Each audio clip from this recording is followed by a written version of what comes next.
Lasing na lasing si Alexander. Hindi niya maintindihan kung bakit dinala siya ng mga paa niya sa kanyang opisina. Inilibot niya ang mga mata sa kabuuan ng malawak na silid na nagsusumigaw ng karangyaan. Lahat na makikita sa opisina niya ay nagsisigaw ng kayamanan niya. Napakayaman niya at napaka-impluwensyal lalaki. Lahat ng ito ay wala lang para sa kanya. Nasa kanya na ang lahat ngayon, pero bakit hindi siya masaya? Women were at his disposal, yes. Lahat ng babaeng matipuhan niya ay naikakama niya. Patawarin sana siya ng Panginoon sa lahat ng panluloko niya. In his defense, he never considered himself a married man. Ngayon niya nararamdaman ang labis na pagsisisi kung bakit hindi man lamang niya binigyan ng tsansa ang kanilang pagiging mag-asawa ni Jade. Dahil ba sa ayaw na siya nito ngayon? Hindi na nito gusto na maging parte pa siya ng buhay nito. Wala sa loob na isinuot niya sa daliri ang singsing. Hindi niya alam kung saan nanggagaling ang kirot na gumuguhit sa dibdib niya. Hinubad niya iyon at ibinalik sa kahon, saka muling itinago sa drawer. Jade. Bakit parang mababaliw siya? Hindi babae ang makakapagpabagsak sa isang katulad niya. Bakit parang gumuguho na ang mundo niya ngayon? Lumabas siya ng kanyang opisina at naglakad sa madilim na pasilyo. Nasalubong niya ang roving guard na nagulat nang makita siyang susuray-suray. Sir, aalalayan ko na po kayo. No, I can walk on my own. Pagmamatigas naman niya. Lasing na po kayo, sir. Tinapik niya ang kamay ng gwardiya na humawak sa braso niya. Bullshit! Leave me alone. If you touch me again, you're fired. Pagbabanta naman niya rito. Napailing na lang ang gwardiya at hinayaan na lang siya. Hindi niya alam kung paano siya nakarating sa kotse niya at mas lalong hindi niya alam kung paano siya maayos na nakapagmaneho hanggang sa marating niya ang condominium building nila. Nang makapasok siya sa kanyang unit, diretso ang mga paa niya kung saang kwarto naroroon si Jade. Napabuntong hininga siya nang mamalas ang napakagandang anyo na natutulog niyang asawa. Napakatagal ng panahon na makapiling niya ito. And he wanted her now. Inalis niya ang pagkakabotones ng kanyang polo. Simulan niyang dinampian ng halik ang mga binti ni Jade. Itinaas niya ang laylayan ng pantulog nito hanggang baywang. Tapos ay pinaliguan niya ng halik ang mga hita nito. Akala niya ay magigising na ito pero nanatili itong tulog. Ang init na umaalipin sa kanya ngayon ay mahirap tupukin. Napaungol siya. Parang nawala na ang kalasingan niya. Doon na tuluyang umaapoy ang pagnanasa niya para sa babae. Biglang nagising si Jade. Nanlaki ang mga mata nito. Titig na titig sa kanya. Huwag! Sinubukan nitong bumangon pero madiin ang mga kamay niyang nakahawak dito. Idagdag pa ang spirito ng alkohol ay nagpapalakas lalo sa pagnanasa niya para sa asawa. Kumuyom ang mga kamay nito sa bedsheet nang maramdaman ang daliri niyang naglalabas-masok sa pagkababae nito. Hindi nito gusto. But she didn't want to have the energy to stop him anymore. Pinagsasamantalahan mo ako. Ang sabi mo, hindi mo ako pipilitin. Ang sabi ng papa mo, ay hindi mo ako pwedeng pilitin. Nangangalit ang mga bagang na wika ni Jade. Sabihin mo nga sa akin, Jade. Pinupwersa ba kita? I hate you. Itinaas niya ang katawan hanggang sa magpantay ang mga mukha nila. Sinalubong niya ang nagbabagang mga tingin ni Jade habang pinaghihiwalay ang mga binti nito. Pinatigas ng babae ang mukha nito. Katawan ko lang ang maaangkin mo, Alexander. Hinding-hindi ulit ang puso ko. Nagkisgisan ang mga ngipin ni Alexander. Naroon ang galit sa mga bagang niya. Napasinghap naman si Jade kasabay ng mariing pagpikit. I'm sorry. You never engaged after I love you, have you? Kung ikakalobo ng ego mo, sige, aaminin ko. Walang ibang lalaking humawak at umangkin sa katawan ko, Alexander. But why? Huwag ka na magtanong pa. Nakikita niya ang kamuhian sa mga mata nito para sa kanya. Wala na roon ang paghangang nakikita niya palagi sa mga mata nito noon. Ang nakikita niya ay matinding galit. Dahil sa nararamdaman niya, malakas at mabilis ang labas-masok niya. Dama ang matinding emosyon niya sa paraan ng pag-angkin niya rito. Mariin niya itong hinalikan. Tumawa naman ng pagak ang asawa. Huwag na tayong magpaka-ipokrito pa. Nagawa mo na ito noon, hindi ba? Ang makipagtalik ng hindi kasali ang puso mo. Itinulak siya ni Jade pahiga sa kama. Ito naman ang kumubabaw sa kanya. Ibinagsak nito ang pagal na katawan sa kama. Hindi ko alam kung kailan ka mapapagod sa munting palabas mo. Pero sana lang, dumating na yung panahon na pakawalan mo na ako. At huwag kang mag-alala. Sa nangyari sa atin ngayon, I'm safe. Maya-maya ay naging pantay na ang paghinga nito at tuluyan ng nakatulog. Sa kanya naman ay maging mailap ang tulog. Kahit nasa sistema siya pa rin ng alkohol, maraming bagay ang nagsusumiksik sa isipan niya. Tinitigan niyang maigi ang kanyang asawa. Naroon ang sakit at pagdadalamhati sa puso niya. Hinaplos niya ang pisngi ng asawa. Ang pakawalan ka, Jade? Never. Hinding-hindi ko magagawang pakawalan ka. Nagising si Alexander na wala na sa tabi sa kama niya. Dali-dali siyang bumangon at lumabas ng kwarto. Uminit agad ang ulo niya nang makitang nasa sala si Vander at kausap nito ang asawa niya. Anong ginagawa niya rito? Matalim ang tono ng boses niyang tanong sa asawa. Bago pang magsalita si Jade, ay hinawakan na niya ang kamay nito at hinila niya ito papasok sa kwarto.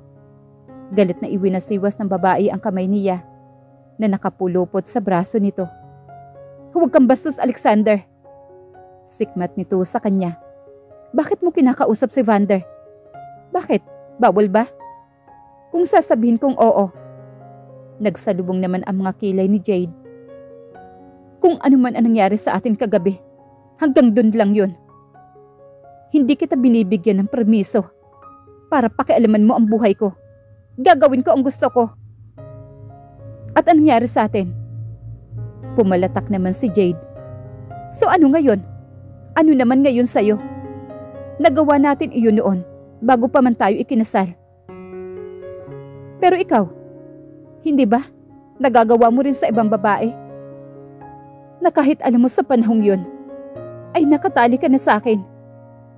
Kaya huwag kang aarting napaka-sagradong bagay yun para sa'yo. Tungkol sa pakikipagtalik. Asawa kita, Jade. Kailan pa? Sa kapirasong kontrata? Sinalubong nito ang matalim niyang tingin na naputo lang ng sunod-sunod na pagkatok sa pintuan. Jade, okay ka lang ba riyan? Tanong naman sa kanya ni Vander. Nagmura naman siya. Gusto niyang sapakin ang kapatid sa totoo lang. Hindi niya malaman kung ano ang gagawin. Pakiramdam niya ay ipinaparamdam sa kanya ni Jade ang mga pasakit na idinulot niya rito noon. Ngunit ano nga ba ang nangyari sa kanila kagabi? Ano ang ibig sabihin nito? Wala lang.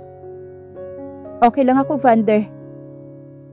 Nag-iwan ito ng masamang tingin sa kanya bago binuksan ang pintuan. Naglalasing ka na naman?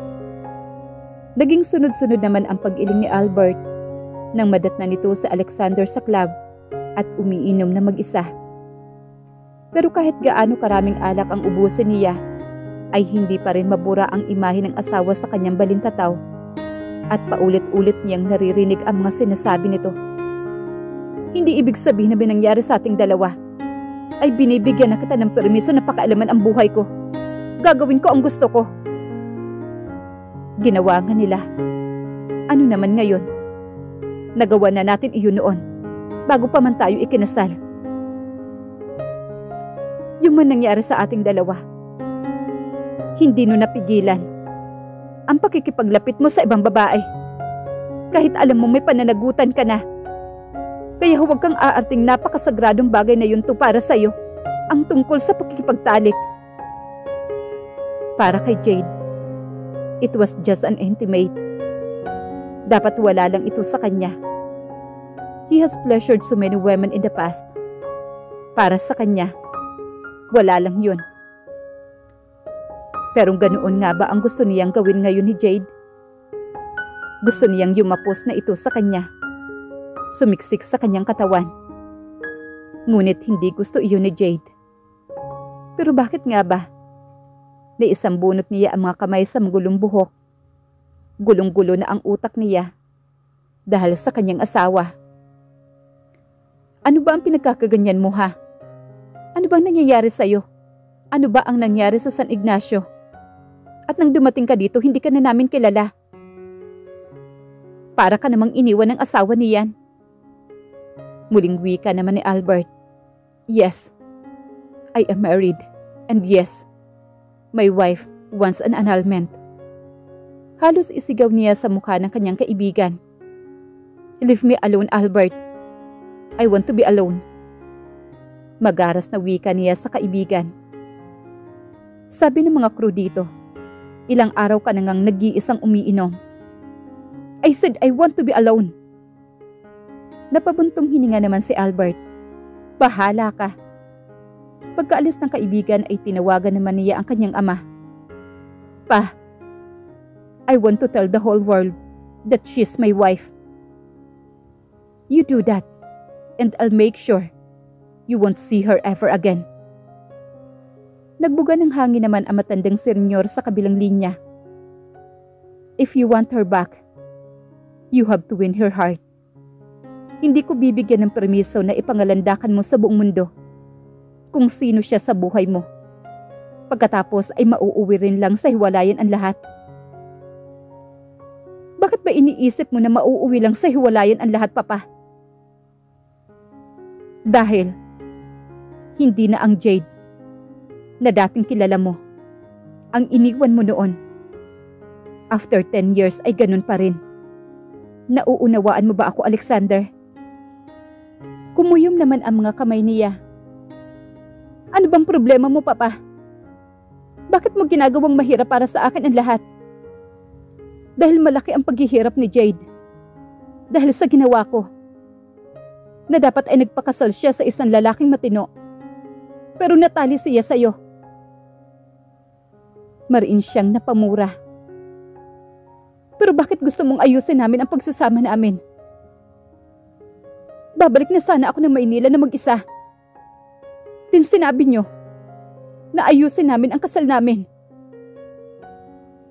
Dahil alam ko kung ano nakikita ko sa iyo, Alexander. Huwag mong sabihin sa akin yan, Papa. Lasing na lasing ako ngayon. At hindi ko alam kung anong mangyayari sa akin. Wala na akong pakialam sa buhay ko. Kung may pumatay man sa akin ngayon, wala na rin akong pakialam. Sobrang sakit ng dibdib ko, Papa.